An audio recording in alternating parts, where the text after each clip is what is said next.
Laut ini terhalang atau terpisahkan oleh gugusan pulau. Contohnya Laut Utara yang dipisahkan oleh Kepulauan Inggris. Yang kedua adalah Laut Pertengahan. Untuk Laut Pertengahan ini terletak di antara dua benua atau lebih. Laut ini rentan terdapat gejala-gejala gunung api, contohnya Laut Karibia dengan gugusan pulau-pulau Antillan Besar.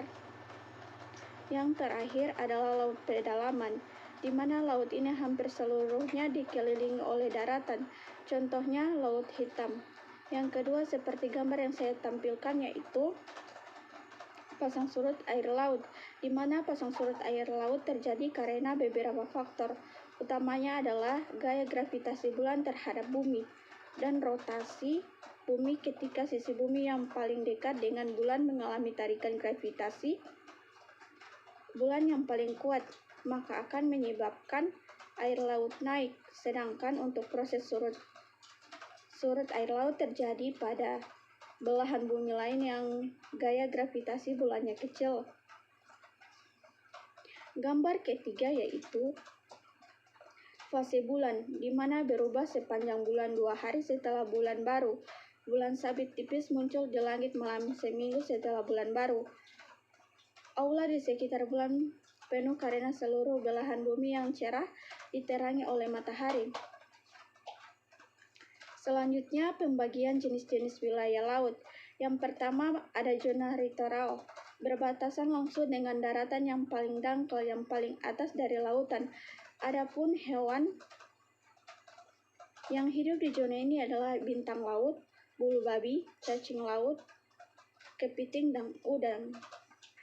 Yang kedua, zona neterik, di mana zona ini disebut juga sebagai ekosistem pantai pasir. Ekosistem pantai pasir yang dangkal karena letaknya sekitar 200 meter dari permukaan laut. Di sini hidup beberapa ekosistem kecil seperti ekosistem pantai batu, ekosistem pantai lumpur, dan ekosistem terumbu karang. Selain itu, ada zona absial, di mana wilayah laut dalam dasar laut mencapai lebih dari 2000 meter. Cahaya matahari tidak dapat menembus sampai ke zona ini, sehingga jarang ditemukan adanya kehidupan. Oleh karena itu, adanya kehidupan di zona ini sangat bergantung lada bahan dan organik yang mengalir dari bagian atas laut. Organisme yang terdapat di zona ini hidup dengan cara menyaring makanan, memakan bangkai, atau memakan organisme lainnya. Gambar selanjutnya menjelaskan mengenai zona laut teritorial, landas kontinen, wilayah zona EEE, dan laut bebas, di mana zona laut teritorial ini adalah zona yang dibatasi oleh garis hayal yang berjarak 212 mil dan garis dasar ke Laut Nepal. Pada zona ini negara mempunyai hak kedaulatan sepenuhnya, tetapi menyediakan alur pelayanan lintas damai di atas maupun di bawah laut. Zona landas kontinen merupakan dasar laut yang secara geologis maupun morfologi merupakan lautan dari sebuah kontinen dengan kedalaman laut kurang dari 150 meter. Indonesia terletak di antara landas kontinen Asia dan Australia. Pada zona ini, pemerintah memiliki kewenangan untuk memanfaatkan sumber daya alam yang ada dan kewajiban menyediakan alur pelayanan lintas damai. Wilayah zona EEE atau dihitung dari garis dasar laut lurus ke arah laut bebas sejauh 200 mil. Dalam zona ini, negara dapat memanfaatkan sumber daya laut untuk kesejahteraan bangsa karena laut bebas di mana perairan yang termasuk jenis laut teritorial, perairan kepulauan, dan perairan pedalaman. Semua negara bisa menikmati kebebasan di wilayah ini kecuali hak berdaulat negara, pantai, atau internasional.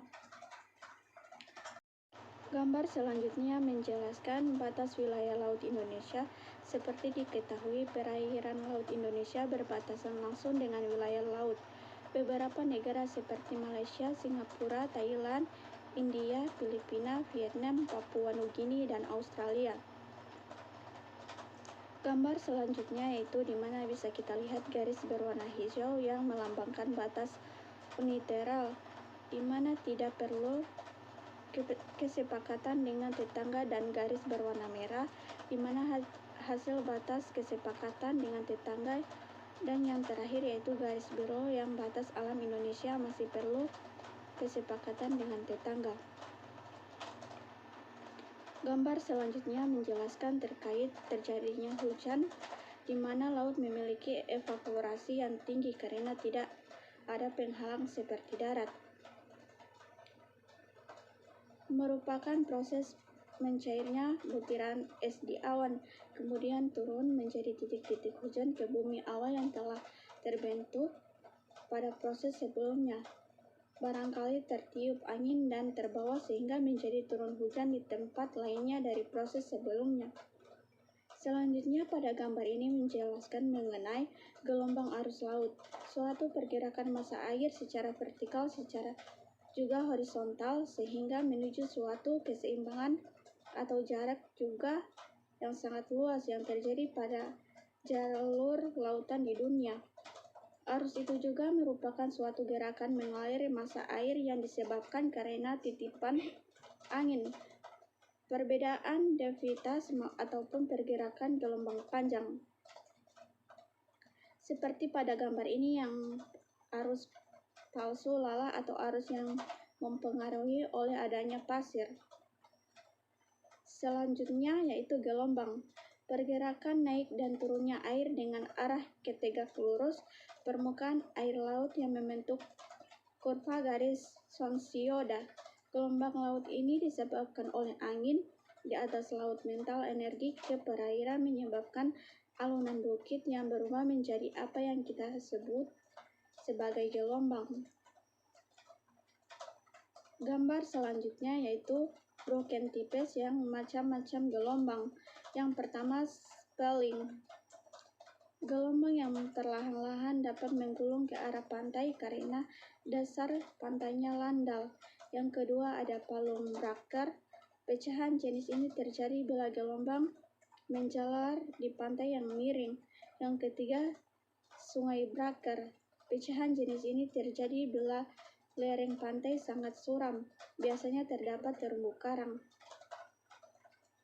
Gambar selanjutnya pada siang hari wilayah daratan mempunyai kemampuan menyerap suhu atau kalor dari matahari yang lebih cepat.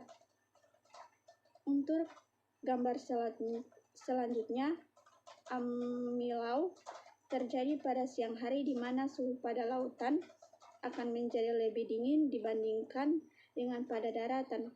Udara di atas pada permukaan laut ini di mana di malam hari dipengaruhi oleh penguapan air laut. Hal ini karena angin darat. Gambar selanjutnya, angin muson barat dan timur, di mana angin muson barat dan timur bertiup pada bulan Oktober sampai April. Angin muson barat bersifat basah dan banyak menghasilkan hujan.